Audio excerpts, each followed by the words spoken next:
Do this one more time. Good evening, everyone. Good evening. That's really great. I love it. Again, name is Travis Escobar, co-founder of Millennials, Rhode Island. This is our first ChooseRI Town Hall. So why are we doing that? We want to give our generation a voice to speak about the issues that are affecting us today, but also to make sure our elected officials are accountable for those issues. So this will not be the only town hall or type of forums that we discuss about important policies that impact us in the state of Rhode Island. So with that, we'll get the town hall started with the hostess, our executive director of Millennials, Rhode Island. Everyone give a round of applause for Josiah Fire.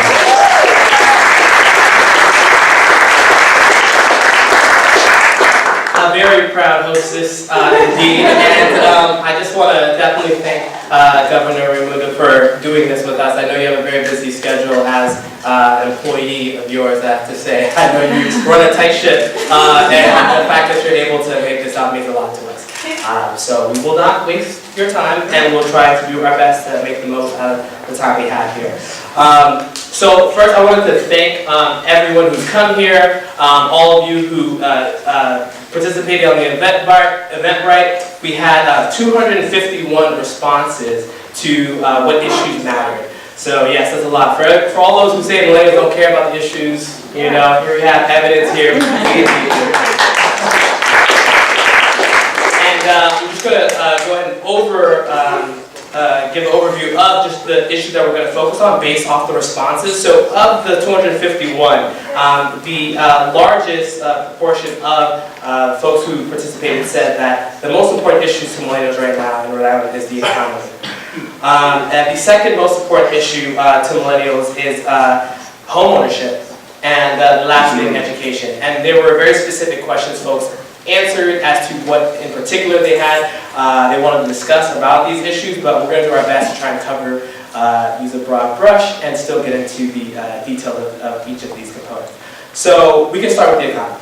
So jobs, I heard, matter to you. Yeah, I'm obsessed, so this is good. But let me say, first of all, I'm so impressed how many people came out and signed up. I never say millennials are disengaged. I think the opposite. I actually think millennials are like really interested to be engaged, and they just don't have a lot of time for, you know, dilly-dallying or, you know, not serious talk. My experience with millennials is like, get to the point, what are you going to do? We want to be productive, we want to be serious, you know, purpose-driven folks. So, but I'm really glad you're here because, man, we need you engaged. We need you engaged now more than ever. So, hats off to you for being here. And also Barnaby, I want to give a shout out to Barnaby and Waterfire. This place is terrific. Waterfire is terrific. What you're doing here is amazing. So thank you for all that you've done.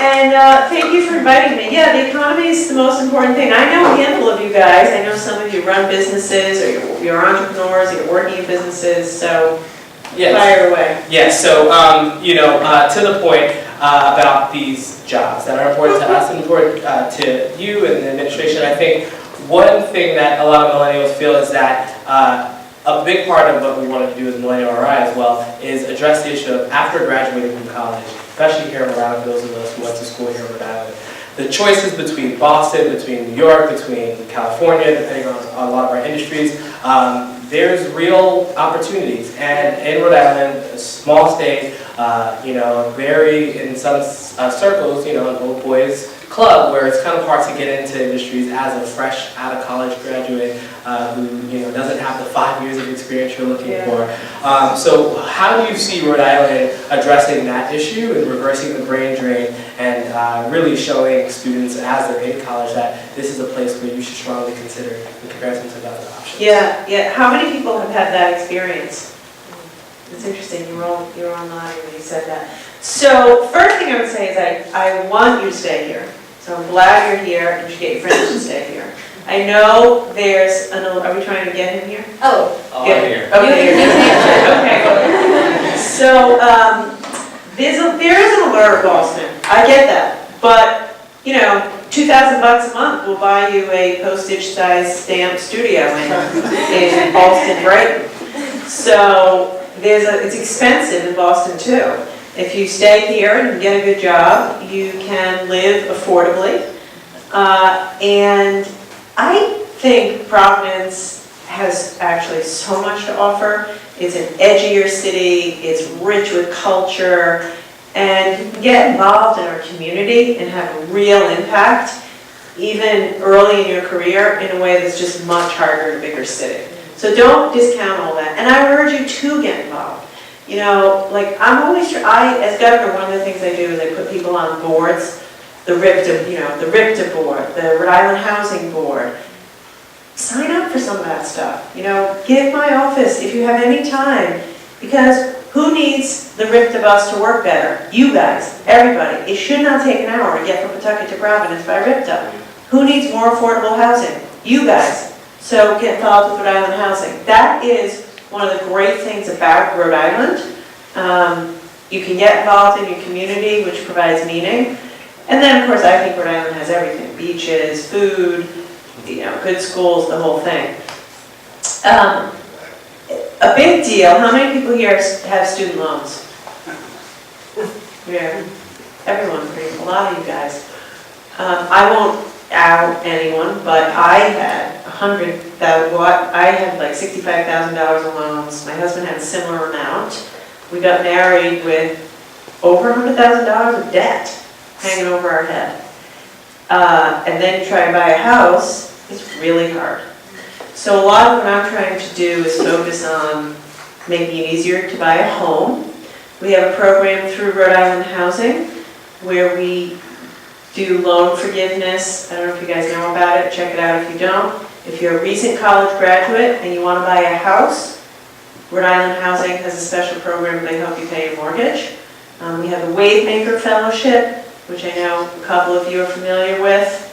If you have a STEAM degree, science, technology, engineering, arts, or math, and you take a STEAM job, we'll help you pay back your loans for 4 years if your job's in Rhode Island or you start a company in Rhode Island.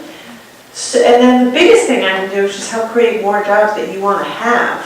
So, you know, GE Digital, Johnson & Johnson, eMoney, Agoda, these companies are all hiring and they want to hire young talent. The last thing I'll say is, we also need to get companies to change the way they hire.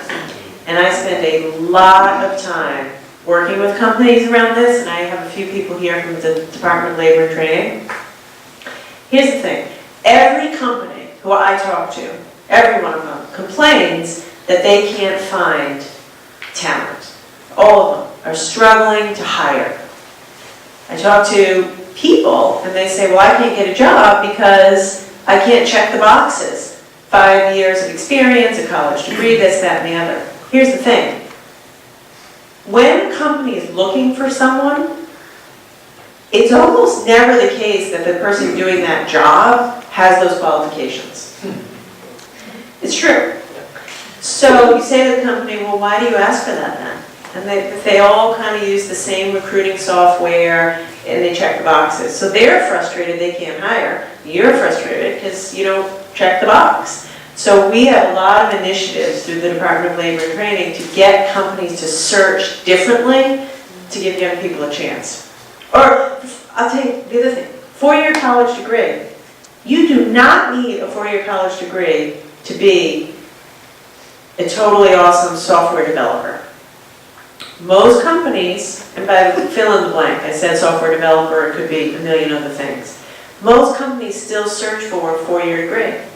So we have this thing that we started called Tech Hire, and we take people who probably don't have a college degree, we train them in software development, they're all getting jobs. They're all getting jobs because we go to the company and we say, trust us, if they went through this training program, they've got the skills you need, hire them.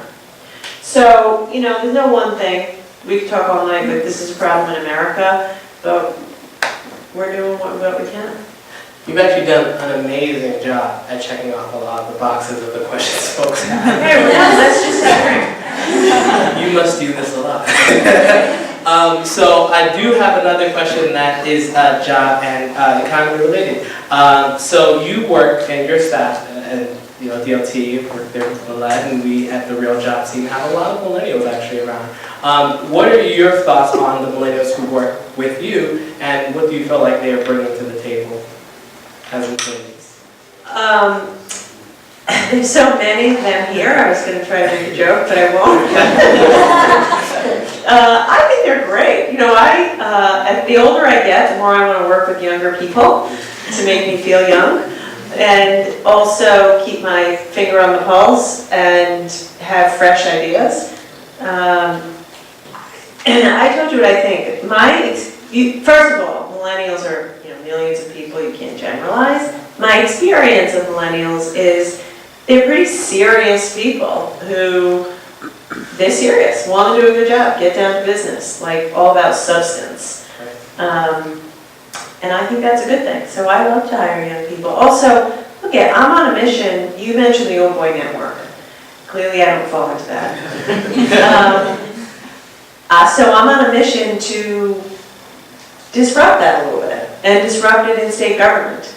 If you keep putting the same people and the same faces in the same positions, you're not going to get change. And we need change. When I ran, the whole year I ran for governor, this state had the highest unemployment rate in America. Did anyone read Business Insider? 9.2. Well, when I ran, Business Insider had a headline that said, "What's wrong with Rhode Island?" Because we have the highest unemployment rate in America. We need change. So that's why I ran, and I hired people around me who don't necessarily look like, what you'd expect, and also who challenge things. Why do we do it that way? Why do we have to do it that way? Why don't we do it differently? Because we're not going to get anywhere unless we do that. And on that, and this is, kind of trying to encapsulate a lot of the things that you kind of just spoke to. And I think that Rhode Island is trying to change, and I think we've seen your administration really do a great job at shaking things up. And I think the companies that have come here and a lot of the programs that have been initiated are really different from what has been happening before. But obviously that's not easy work.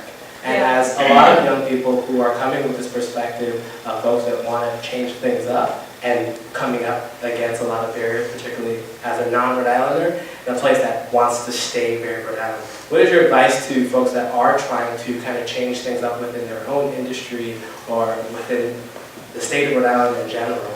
And what are some maybe lessons you've learned as someone who's been shaking things up that has kept you going? So it is hard. Change is hard. People don't like change in general. But I would say it's worth it. Because, again, like Rhode Island, when I ran, I felt like we were stuck. You understand, I love Rhode Island. I'm from here. My mom still lives in the house I grew up in. I started my business here. I'm raising my kids here. I still go to the same spot on the same beach that I've been going to since I was 1. So I'm like through and through love this place. But I felt sad that we were stuck. And I felt like, how come Massachusetts, they have more opportunity and we're being left behind? And it's, for so long we weren't investing. We weren't investing in job training. We weren't investing in our schools. We weren't investing in affordable housing. We weren't building new roads and bridges. And so I just felt like I couldn't sit still anymore. I gotta try. I couldn't sit still anymore. A lot of entrepreneurs feel that way too. All companies that get started are because someone feels they have to change. They can do a better job. Entrepreneurs are disruptive. Change is by its nature disruptive. If you got a new idea, you're going to disrupt the status quo, disrupt a big company. I become pretty friendly with the guys that started Airbnb.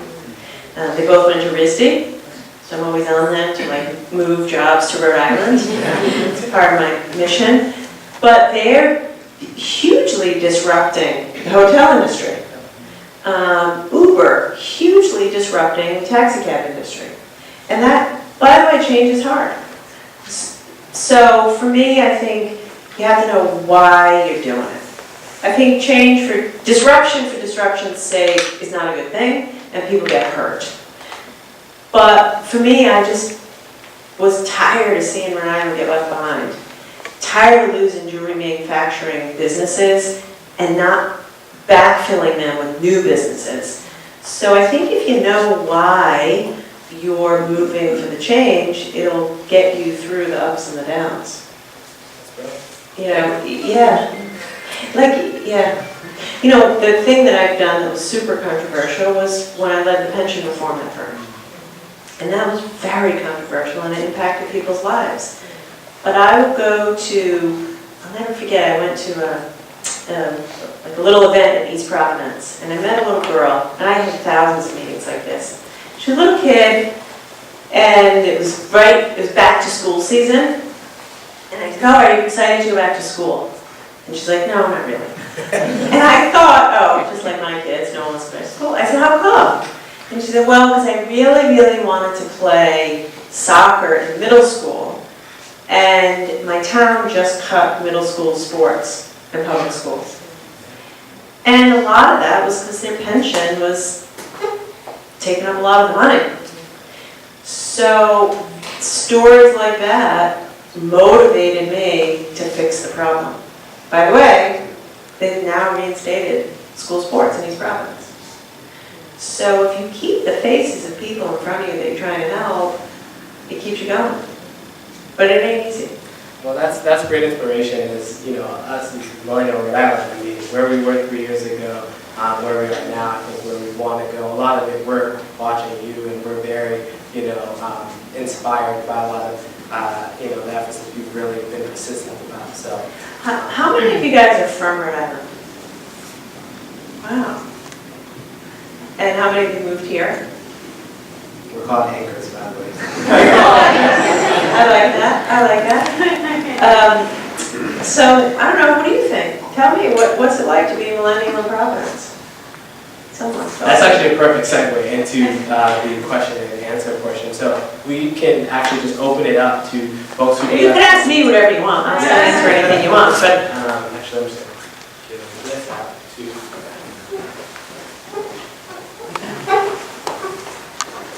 Hey, how you doing? Thanks so much for putting this on. I really, appreciate your mission. Definitely thank you for coming out tonight. I actually do have a question. I don't know if it's going to be as easy as the ones that were just asked, but talking about brain drain, Rhode Island suffering from some of the worst of it. You're frequently highlighted in the media as courting companies like Cisco to try and move their operations here with tax breaks. And as a co-founder of a startup based in Providence, it can be quite frustrating to watch sometimes, especially being surrounded by so many gifted and talented people from amazing institutions like Brown and RISD, and even just folks like you said, straight out of high school without a college degree. I see so many people fighting to make it and hitting barriers. I moved a company down here from Boston, and I from Rhode Island care about it very much. But as two MBAs on the founding team, the most significant setback we've had was getting set payroll set up. And so, why? Tell me about that. We tripped up kind of a weird little quirk in the system where you're supposed to file your retail sales permit, your payroll, and what I think it was employer and employee tax with the same online form. We got a retail sales permit before we did the other two. So when we went to go fill the form out online, they told us we had to do it in person, over the phone, via email, fax. It actually culminated in me being outside the office of the person I need to talk to on hold for 30 minutes with somebody from the other account division. So I had to do it in person as a result of this tiny little quirk, but it took us so long to figure out what we needed to do to remain compliant. And from my perspective, it seemed like everybody on the inside was so siloed in their own individual tasks that they weren't aware of what needed to happen around them. But all that aside, my question is really just, in the face of all this, what can be done or is being done to help foster some of this homegrown organic talent that we have here that is incredibly dense, as opposed to trying to fetch a fair weather friend? Yeah. So we're doing both. We've done 18 of these incentive deals. The vast majority are with existing companies in Rhode Island. The ones that you hear about are the new companies. But by the way, I don't think they'll be fair weather. I think they'll grow here. You know, GE is already exceeding their hiring plans. I think they're here to stay. Johnson & Johnson's here to stay. So we definitely need to do both. And all the programs we have are equally applicable to new companies or existing companies. So, for example, I started a small bit, you know about this, we started a small business loan fund, which is the first one of its kind in decades in Rhode Island. And that's all, we give out loans from $50,000 to $200,000 for existing companies, mostly small, in Rhode Island. The Wavemaker program I told you about, I hope some of these people will graduate and start a business here. And they'll choose Rhode Island instead of Massachusetts because we're helping them pay back their loans. One of the things we've done, I don't know if your business will qualify, but we started this 10,000 Small Businesses program, which people love. It's for businesses that are small.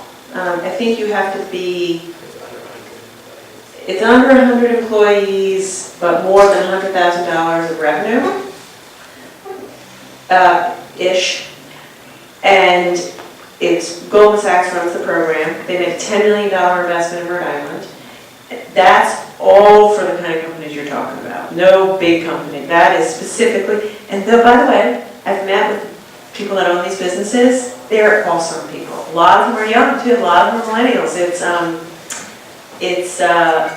Do you guys know that Mr. Fish, the fish company guy, he owns aquariums? Anyway, the aquarium company, leather goods company, Persimmon, you know, exactly what you're talking about. Like Main Street, Rhode Island, and what the program does is it's kind of a mini MBA and then small business loans. So if you have ideas of what more we could do, please tell me, because we will do it. But actually, most of our effort is on Main Street, Rhode Island type companies. That's where most of the effort is, most of the money is. Doesn't get most of the press, but that's where most of the action is. Because that's where most Rhode Islanders work. Did you say it was less than 100 employees, greater than 100,000 in revenue? I think so, but So what about for less than 100,000 in revenue? Or for businesses? then that program won't work. They have, this is a Goldman program. First of all, I gotta get you the right numbers, so don't, I'm roughly correct. Sure. So someone on my team will get you the details. Sure. But anyway, they, you know, this is their program, and they've done it in a handful of other cities, and they have a formula. So if you qualify, do it. If not, not. But the small business loan program, which we operate, or the innovation voucher program, like that's, I don't know what your company does, but I started this thing called the Innovation Voucher Program. It's for small innovation-based companies, Rhode Island-based companies, that want to work with colleges and universities. So if you're a, I don't know, software startup, and you want to work with an engineering team at Brown or URI, we'll actually pay you a voucher.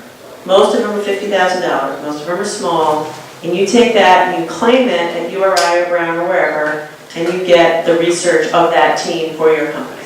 We've done dozens and dozens and dozens of those, all small Rhode Island companies. So, you know, we're trying to do a whole, there's no one thing, really, I feel very strongly you have to do it all. You know, I'm trying to create tens of thousands of jobs. Some of those jobs are going to be people rebuilding our roads and bridges. Some of those jobs are going to be all these startups that I'm talking about. And some of them will be the big companies. Because you need, my mission is like we want to create jobs at every rung of the ladder. Every rung of the ladder for everybody. But anyway, if you have more ideas, let me know. Because we'll do our best. And do we have any questions particularly around home ownership? I mean, well, we can also. Mine's around home ownership. Go That's ahead. right. Good evening, Governor. As a female millennial, this might be a generic question, but I really would like to know, what advice do you have for female millennials that want to have an impact in this state, want to end up in leadership roles in this state, born and raised here, I love Rhode Island, and I look up to you and I want to know any advice that you have for millennial women in Rhode Island. It's a really good question. So I'll give you the bad news first and then the good news. The bad news is that sexism is alive and well and it's a real thing. Sexual harassment is alive and well and it's a real thing. So that's bad news. Same can be said of racism and homophobia and anti-immigrant feelings. It's real, it's wrong, and every single person in this room has an obligation, if they see it, to speak up about it. That's my own view. If you see something that you hear that's wrong or racist or sexist or harassment, call it out. Don't sweep it under the rug. So that's the first thing. On the flip side, I would say just stay in the game. So recognize it will be hard, and it will be harder. I was talking yesterday to a woman who, she used to be the president of a very big, successful university, and she said to me, look, it's just harder to be a female executive, you know, for 5 times to Sunday. Like, there's just a million different ways that make it harder, but it is possible. I think it'll be easier for your generation, because lots of women went before us to pave the way. And the best advice I can give you is know that it's going to be hard, but don't give up. Believe in it, believe in yourself, and stay at the table. And for everybody, I would say your company will operate better if you have a diverse workforce and a diverse leadership team. State government will work better if you have a diverse team. The United States government would be working a lot better right now if it had a more diverse team at the top, is my view. I hate it, and I'll take myself to task when I sit in a meeting. My guys will tell you, if I sit in a meeting with like 5 white guys, I'm like, stop this meeting right now and go get me a diverse point of view. Because I'm not going to make as good of a decision because I'll have blind spots. You have blind spots. You want to be surrounded by a variety of perspectives. But for you, I'd say you're articulate, you're poised, so stay in the game, stay in power goes a long way. And the world needs you to be in the game. The world needs you to be in the game. Whatever company you work for needs you to be at the table. So know that. It's not charity. They need you to be there. Hi, Governor. My name is Lawrence Witt. I'm a Wavemaker Fellow. I want to thank you for supporting that program, and I look forward to supporting you next year in the re-election campaign. And I want to answer your question, too, about millennials, and I think Providence's size is really its selling point. So it's less like Boston, New York, more like Denver and San Diego, so I'm always commenting about that. My question is about homelessness, and there's a program in Rhode Island called Opening Doors Rhode Island, and it was started back in 2012, and it was a strategic initiative to end homelessness chronic homelessness within 5 years, veterans homelessness within 5 years, and families and children within 10 years. I was wondering if you're aware of this program, and if we've reached those goals, or if you could speak on it to any extent. Thank you. Yeah, great question, and it's something that I worry a lot about. So I am familiar with the program.